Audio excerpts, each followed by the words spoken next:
अज़ीज़ तलबा व तालिबात, अस्सलामु अलैकुम वरहमतुल्लाहि वबरकातुहू।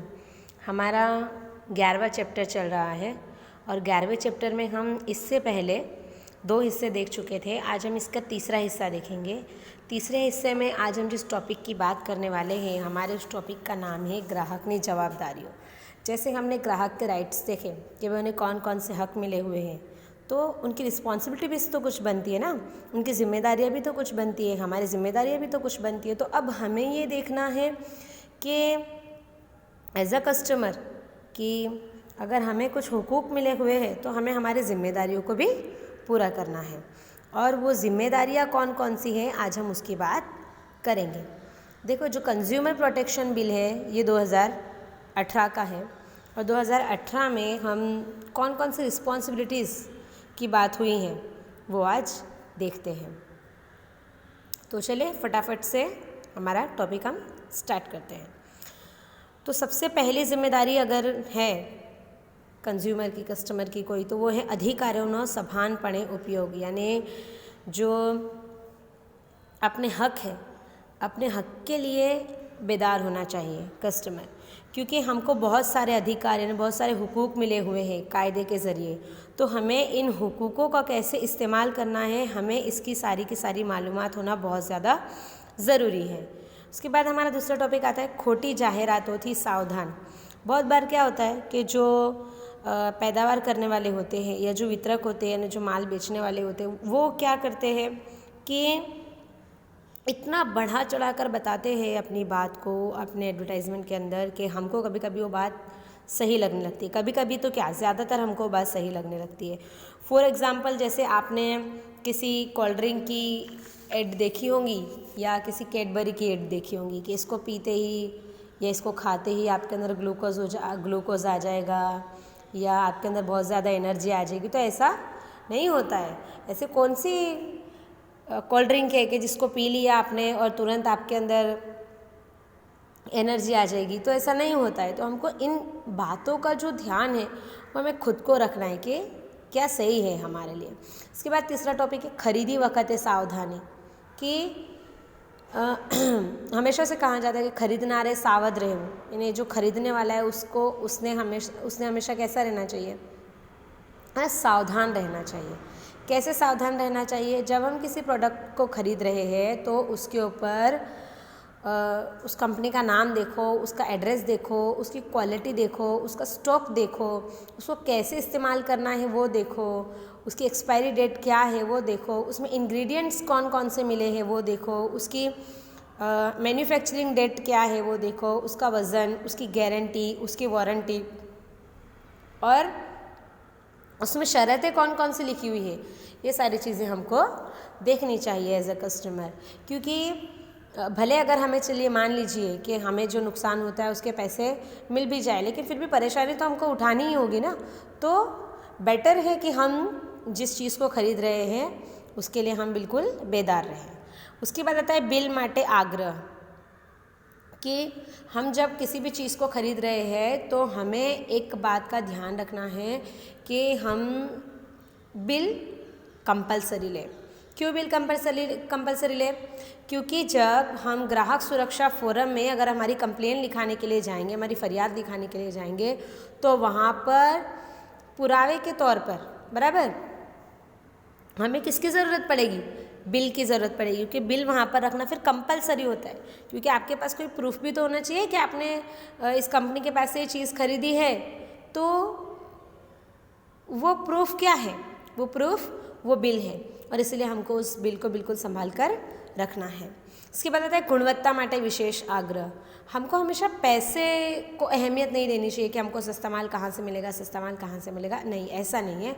हमको हमेशा क्वालिटी के ऊपर ध्यान देना चाहिए कि क्वालिटी को अहमियत देनी चाहिए कि हमें कैसी क्वालिटी का माल चाहिए, वैसी क्वालिटी का माल हमको खरीद लेना चाहिए। फिर भले उसमें हमें थोड़ी सी रकम ज़्यादा देनी पड़े, लेकिन हमें अच्छी क्वालिटी का माल खरीदना चाहिए।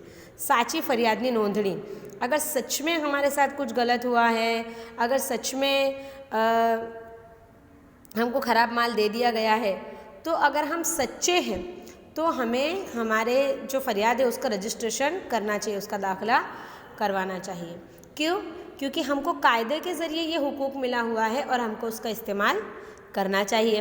इसके बाद आता है ग्राहक वादनो फैलावो, कि जो ग्राहक सुरक्षा समिति बनी हुई है हमको उसमें बिल्कुल एक्टिव रहना चाहिए। हमको सारे ग्राहकों के अंदर, सारे कस्टमर्स के अंदर बेदारी लानी चाहिए। हमको लोगों को इस बात का ज़्यादा से ज़्यादा इल्म मिले, इस चीज़ का ध्यान रखना चाहिए कि हमारे हुकूक कौन कौन से हैं, इसका ध्यान हमें तो रखना है, प्लस हमारे साथ जो दूसरे लोग हैं उनको भी इस बात का ध्यान दिलवाना है। इसके बाद पर्यावरण जतन, माहौल की हिफाजत। देखो, हर एक ग्राहक की ये रिस्पॉन्सिबिलिटी बनती है कि हमें माहौल की हिफाजत करनी चाहिए। हमने अगर किसी चीज़ को यूज़ किया है, किसी सामान को यूज़ किया है, तो उसका जो कचरा है हमको उसका मुनासिब तौर पर निकाल करना चाहिए। हमें गंदगी बिल्कुल भी नहीं फैलानी चाहिए, क्योंकि ये हमारी प्राइमरी रिस्पॉन्सिबिलिटी है, हमारी पहली रिस्पॉन्सिबिलिटी है। इसके बाद नीतिमत्ता विरुद्धनी प्रवृत्ति में जुड़ाव नहीं। जो गैर कानूनी काम है इसके अंदर हमको बिल्कुल भी जुड़ना नहीं है। ऐसे काम, गैर कानूनी काम मतलब कैसे काम, देख लीजिए। तो भाई संग्रहखोरी मैंने आपको पहले भी समझाया है कि संग्रहखोरी यानी क्या, कि भाई सामान को रखना अपने पास संभाल के कि चलो इसकी जब वैल्यू बढ़ेंगी तब इसको एकदम महंगी कीमत में बेचेंगे, ऐसा नहीं, ऐसा सोचना भी नहीं है हमको। कोई ऐसा कर रहा है तो उसको भी समझाना है। काले बाजारी जो होती है, पता है आप लोगों को, मैं इससे पहले भी आपको समझा चुकी हूँ इसी चैप्टर में। तो हमको ये सारी बातों का बिल्कुल ध्यान रखना है और ऐसी किसी भी सरगर्मी में हमको पार्टिसिपेट नहीं करना है। इसके बाद हमारा बिल्कुल नया टॉपिक है तकरार निवारण संस्थाओं, बराबर, के ग्राहकों की फरियाद के निवारण के लिए, उसके हल के लिए हमारी गवर्नमेंट ने त्रिस्तरीय यानी 3 सतह के सिस्टम की बनावट की है। अब ये 3 सतह यानी कौन कौन से सतह, जिला कक्षानुस्तर के डिस्ट्रिक्ट लेवल पे, राज्य कक्षानुस्तर स्टेट लेवल पे, अन्य राष्ट्रीय कक्षानुस्तर नेशनल लेवल पे। तो अभी हमारे ऊपर डिपेंड करता है कि हमारी फरियाद कैसी है और हमको कहाँ जाना है। हम सबसे पहले देखेंगे जिला कक्षानु फोरम, डिस्ट्रिक्ट लेवल फोरम। देखो, इसको हम ये कह सकते हैं बिल्कुल कि ये पहली सतह है। पहली सतह क्यों है? क्योंकि हमारे मुल्क के हर एक ज़िले में, हर एक डिस्ट्रिक्ट में ये फोरम है।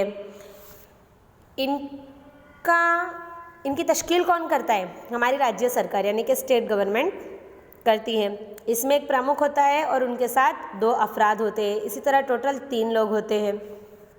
इन अफरादों को पसंद करने का काम कौन करता है? इन अफराद को पसंद करने का काम हमारी स्टेट गवर्नमेंट, हमारी रियासती सरकार करती है। प्रमुख तरीके, इसमें एक अनुभवी एक्सपीरियंस्ड इंसान को लिया जाएगा जिसको एक्सपीरियंस्ड हो इन सारी चीज़ों का। और इसमें जो 3 लोग मेंबरान हैं उसमें एक महिला, एक लेडीज़ को कंपलसरी रखा जाएगा। इसमें कम से कम कीमत से लेकर 20 लाख तक जो रकम होती है वैसे केसेस का निकाला आता है। अच्छा, अब इसमें क्या होगा? इसमें सबसे पहले आपने जिस चीज़ की कंप्लेन की है उसका जो नमूना है, उसका जो सैंपल है वो लैब में जाता है पहले जांच के लिए। वहाँ पर जांच हो जाती है, दोनों पक्षों की सुनवाई हो जाती है, उसके बाद कोई भी फैसला आता है। अगर जिला फोरम से जो डिसीज़न आया है और अगर आप उसको लेकर सेटिस्फाइड नहीं हो, बराबर, आपको ऐसा लग रहा है कि नहीं ये फैसला बराबर नहीं है, तो आप 30 दिन के अंदर अंदर स्टेट लेवल कमीशन के पास जा सकते हो। इसके बाद हमारा दूसरा लेवल है राज्य कक्षानु forum, state level commission. State level commission में क्या होगा? स्टेट लेवल कमीशन में भी इसी तरह होगा कि 3 लोगों का कमीशन बनेगा, जिसमें एक औरत रहेंगी, एक लेडीज़ रहेंगी एंड एक एक्सपीरियंस्ड प्रमुख रहेगा। इसमें भी वैसा ही होगा कि नमूना जो रहेगा, जो सैंपल रहेगा वो लैब में भेजा जाएगा, लेकिन इसमें कीमत बढ़ जाएगी। उसमें हमने क्या देखा था? कम से लेकर 20 लाख तक, सॉरी, यहाँ पर 20 लाख से लेकर तो 1 करोड़ तक, बराबर। और जिला फोरम में जो अगर पक्षकारों को प्रॉब्लम ना हो, बराबर, तो आपके केस का निकाल आ जाएगा। लेकिन अगर स्टेट लेवल कमीशन से भी आपको सेटिस्फेक्शन नहीं मिल रहा है तो फिर आप 30 दिन के अंदर अंदर इससे बड़े वाले लेवल पे यानी कि नेशनल लेवल पर जाकर आप आपकी कंप्लेन लिखा सकते हो। अच्छा, इसके बाद आता है national level commission. National level commission में क्या होगा आप देखो, इसकी तश्कील कौन करता है? केंद्र सरकार यानी कि सेंट्रल गवर्नमेंट करती है। देखो हमने क्या देखा था, डिस्ट्रिक्ट लेवल में और स्टेट लेवल में 3 लोग होते हैं एक कमीशन में, एक फोरम में, लेकिन नेशनल लेवल में एक अफराद बढ़ जाएगा। इसमें कितने लोग रहेंगे? इसमें टोटल 4 लोग रहेंगे। इन केसेस 5 लोग भी रह सकते हैं। प्रमुख जो रहेगा जैसे पहले था, एक्सपीरियंस्ड रहेगा, एक लेडीज़ रहेंगी। अच्छा, इसमें प्रमुख के तौर पर किसको रखा जाता है? इसमें प्रमुख के तौर पर सुप्रीम कोर्ट के या तो फिर रिटायर्ड हुए जज को रखा जाएगा या फिर जो अभी मौजूदा जज है उनको रखा जाएगा। ठीक है, और इसमें पैसे कितने रहेंगे? 1 करोड़ से ज़्यादा। जैसे हमने उसमें देखा ना कि पहले वाले में हमने देखा कि कम से लेकर 20 लाख तक, दूसरे में हमने देखा 20 लाख से लेकर 1 करोड़। यहाँ पे 1 करोड़ से जितना भी हो उतना। इसमें भी ऐसे ही रहेगा सेम कि आपका जो सैंपल रहेगा वो पहले लैब में भेजा जाएगा, लैब में इसकी जांच होगी और अगर फिर इसमें कोई प्रॉब्लम मिलती है तो आपको आपके पैसे मिलेंगे। अच्छा, अब अगर मान लीजिए कि आपको नेशनल लेवल कमीशन से भी सेटिस्फेक्शन नहीं हो रहा है, आपको ऐसा लग रहा है कि नहीं जो डिसीज़न आया है उससे मैं अग्री नहीं करता हूँ, मैं सहमत नहीं हूँ, तो आप फिर वापस नेशनल लेवल कमीशन में वापस फरियाद कर सकते हो। आप दूसरी एक अर्जी वापस नेशनल लेवल कमीशन पर डाल सकते हो। तो आज हमने क्या देखा? आज हमने देखा कि ग्राहकों की जिम्मेदारियाँ कौन कौन सी होती हैं और 3 सतह देखी। कौन कौन सी 3 सतह देखी? डिस्ट्रिक्ट लेवल, स्टेट लेवल और नेशनल लेवल की। अब इंशाल्लाह इसके बाद हम बात करेंगे उपलब्ध उपायों, यानी ग्राहक को और कौन कौन से राहत या रिलीफ्स मिल सकते हैं। तो इंशाल्लाह हम हमारे आने वाले सेशन में इस टॉपिक पे डिस्कशन करेंगे।